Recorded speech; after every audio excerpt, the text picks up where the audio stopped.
ఓం మహాగణాధిపతయే నమః. ఓం గురుభ్యో నమః. ఓం శ్రీమాత్రే నమః.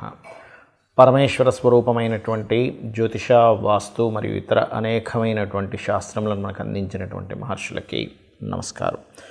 హయగ్రీవ హయగ్రీవ హయగ్రీవేతియో వదేత్ తస్య నిస్సరతే వాణీ జన్మకన్యా ప్రవాహవత్. అరుణాం కరుణాతరంగితాక్షీం ధృతపాశాంకుశపుష్పబాణచాపాం అనిమాదిభిరావృతాం మయూకైః అహమిత్యేవ విభావయే భవానీం. శ్రీమాత్రే నమః.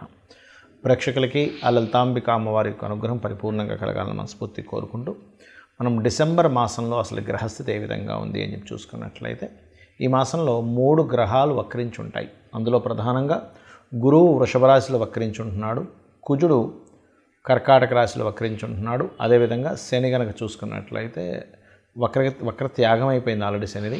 ఇక బుధగ్రహం పర్టికులర్గా మనకి ఈ యొక్క వృశ్చిక రాశిలో ఉండి 16వ తేదీ వరకు వక్రగతిలో ఉంటాడు రవితో కలిసి. అయితే ఈ రవితో కలిసినటువంటి బుధుడు వక్రత్యాగం 16వ తేదీ అవుతూ అదే 16వ తేదీ ధనస్సులోకి రవి మారుతున్నాడు. అదేవిధంగా శుక్రుడు గమనించుకున్నట్లయితే 3వ తేదీ నుంచి ధనస్సు రాశిలో ఉన్నటువంటి శుక్రుడు మకర రాశిలోకి ఎంటర్ అవ్వడం జరుగుతుంది. ఆయన 29వ తేదీ వరకు మకరంలో ఉండి కుంభంలోకి 29వ తేదీకి వెళ్తూ శనిని కలుస్తాడు. అదేవిధంగా మీనంలో రాహువు, కన్యారాశిలో కేతు యొక్క సంచారం జరుగుతుంది. ఇక ఈ యొక్క గ్రహస్థితిని అనుసరించి ద్వాదశ లగ్నాల వారికి మరియు ద్వాదశ రాశుల వారికి లగ్నం తెలిసిన వారు లగ్నం నుంచి చూసుకోవచ్చు, లేదా లగ్నం తెలియని వారు రాశి నుంచి చూసుకోవచ్చు.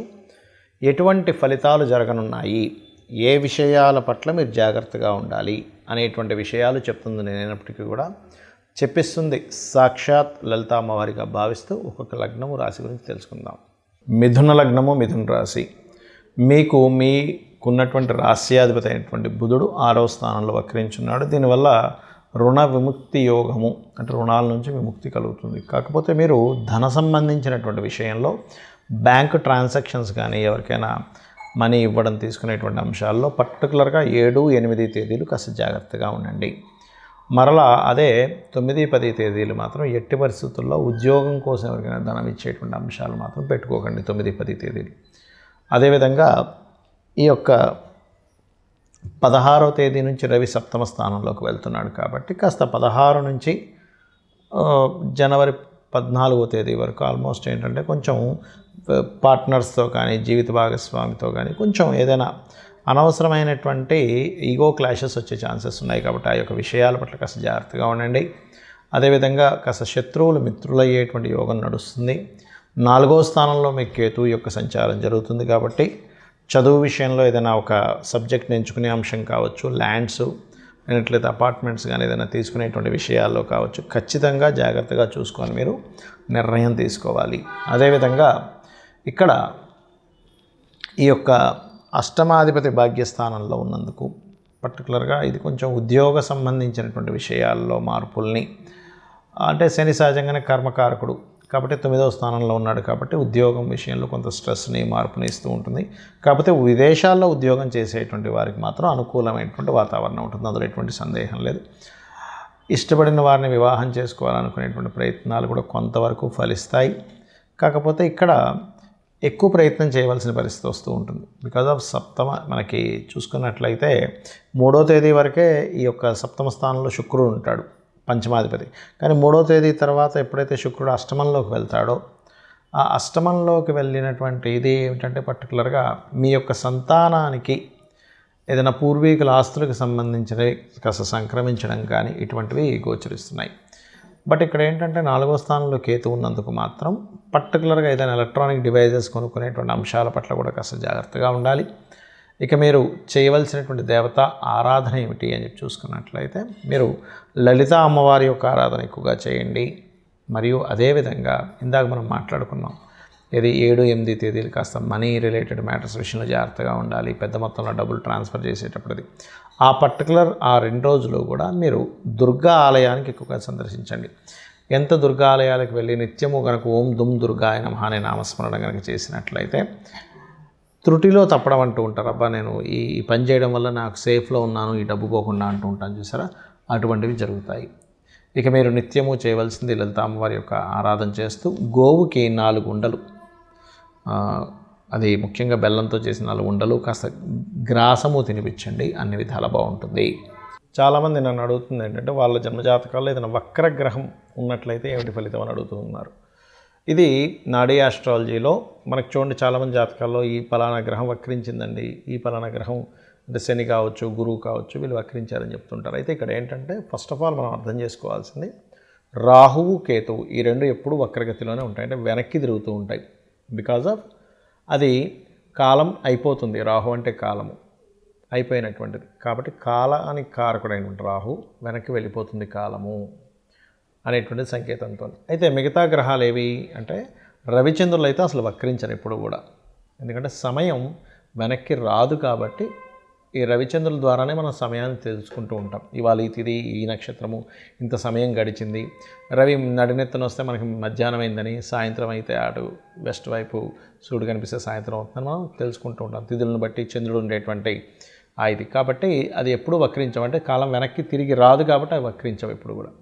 అయితే మిగతా గ్రహాలు ఏవైతే ఉన్నాయో వక్రించిన గ్రహంతో సమయంలో పుట్టారు వ్యక్తి అంటే దానికి చాలా పెద్ద విషయం ఉంటుంది. ఎలా అంటే ఒక ఉదాహరణకి శని వక్రించాడు అనుకోండి, ఏ గ్రహమైనా ఒకటే గుర్తుపెట్టుకోండి, మీ జన్మజాతకంలో వక్రించినప్పుడు ఉన్న స్థలం కంటే కూడా వెనకాతలు ఉండేటువంటి రాశితో సంబంధాలు పెట్టుకుంటాయి అవి.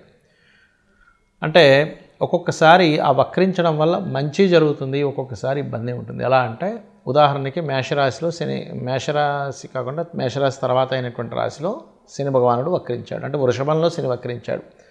వక్రించడం వల్ల అనవసరంగా నీచ ఫలితాలు పొందుతాడు. అదే మేషరాశిలో శని వక్రించాడు అనుకోండి, అప్పుడు నీచత్వం కోల్పోతాడు. అదేవిధంగా ఉచ్చస్థానానికి కూడా అదే వర్తిస్తుంది. ఉదాహరణకి తులారాశిలో శని వక్రించాడు అనుకోండి, అప్పుడు ఉచ్చస్థానం యొక్క ఫలితాలు కోల్పోతున్నాడు. కానీ వృశ్చికంలో వక్రిస్తే ఆయన ఉచ్చస్థానంలోకి వెళ్తున్నాడు. ఏదైనా ఒక గ్రహం కనుక వక్రించినప్పుడు తను ఏ రాశిలో ఉండి వక్రించాడో అది అదృష్టానికి దారితీస్తుందా, ఇబ్బందికి దారితీస్తుందా అనేటువంటి చూడాలి. ముఖ్యంగా ఏదైనా ఒక గ్రహం వక్రించిందంటే పాస్ట్ లైఫ్లో మిగిలిపోయినటువంటి విషయాలు ఈ లైఫ్లో పర్టికులర్గా ఆ జన్మనెత్తి ఆ వ్యక్తి ఆ కర్మను తీర్చుకోవడానికి వచ్చాడని అర్థం చేసుకోవాలి. ఎలా అంటే శని దగ్గర నుంచి తీసుకుంటే శని ఎవరికైనా వక్రించాడు అనుకుంటే 2 ప్రొఫెషన్స్ చేస్తారు చాలామంది, 2 ప్రొఫెషన్స్, అందులో డ్యూయల్ సైన్లో ఉంటే ఇంకా గ్యారంటీగా అవుతుంది. అదే జీవుడు వక్రించాడు, గురువుకి సంబంధించిన కొంత సేవ, గురువులకు సంబంధించినటువంటిది కొంత మిగిలిపోయింది ఆయనకి, జ్ఞానాన్ని పంచే విషయంలో కానీ గురువులకు సేవకు సంబంధించిన విషయంలో కానీ మిగిలిపోయింది. అంటే పాస్ట్ లైఫ్లో చేయాల్సిన గురుసేవ చేసుకోలేకపోయాడు. శని వక్రించాడు అనుకోండి, పాస్ట్ లైఫ్లో చేయాల్సిన వర్క్ ఇప్పుడు చూడండి, ఇవాళ రేపు మనం చూస్తూ ఉంటాం, ఎవరైనా సరే జాబ్ సంబంధించిన విషయంలో జాబ్కి వెళ్తారు కానీ అక్కడ సరిగ్గా పనిచేయరు, నెల జీతం మాత్రం తీసుకుంటుంటారు. అది పెండింగ్ ఉండిపోయాడు ఆ వ్యక్తి పాస్ట్ లైఫ్లో.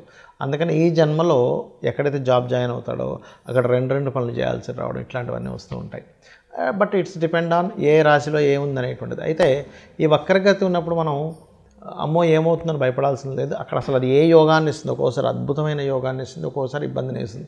బట్ అది చూసుకోవాలి. అదేవిధంగా శుక్రుడు వక్రించాడు, ఎక్కడుండి వక్రించాడు, సప్తమంలో ఉండి వక్రిస్తే ఏమవుతుందంటే జీవిత భాగస్వామి, వివాహ సంబంధాలు ఇదిగో దగ్గర దాకా వచ్చి వెనక్కి వెళ్తూ ఉంటాయి. అది కంఫర్ట్స్ కావచ్చు, వాహనాలు కావచ్చు, వివాహ సంబంధించిన విషయాలు కావచ్చు, ధన సంబంధించిన విషయాలు కావచ్చు. 3లో ఉండి వక్రించాడు అనుకుంటే 2లోకి వస్తున్నాడు అంటే ఏమిటి, మీడియేటింగ్ ద్వారా డబ్బులు వస్తాయని. అది ఏ భావంలో ఉండి వక్రించాడో చూసుకోవాలి. ఒకవేళ బుధుడు వక్రగతిలో మనిషి జన్మించాడు అనుకోండి, మీరు ప్యూర్లీ మీ యొక్క నాలెడ్జ్ని షేర్ చేయడం కోసం పుట్టారు, గుర్తుపెట్టుకోండి. అలా షేర్ చేస్తేనే ఈ జన్మ మీకు కంప్లీట్ అవుతుంది. అలా ఒక్కొక్క గ్రహము వక్రించినప్పుడు ఒక్కొక్క ఇది ఉంటుంది. కుజుడు వక్రించాడు, కుజుడు అంటే దేనికి కారకుడు, భూములకు కారకుడు. అది వక్రించినప్పుడు ఒక మంచి ప్లానెట్తో వెళ్ళి కనెక్ట్ అయితే భూముల ద్వారా లాభాలు ఉంటాయి. వక్రించినప్పుడు ఆ 159 యాక్సెస్లో ఇంకొక పాపగ్రహంతో కనెక్ట్ అయితే రావాల్సిన భూమి కాస్త పోయి ఇబ్బంది పడతాడని అర్థం.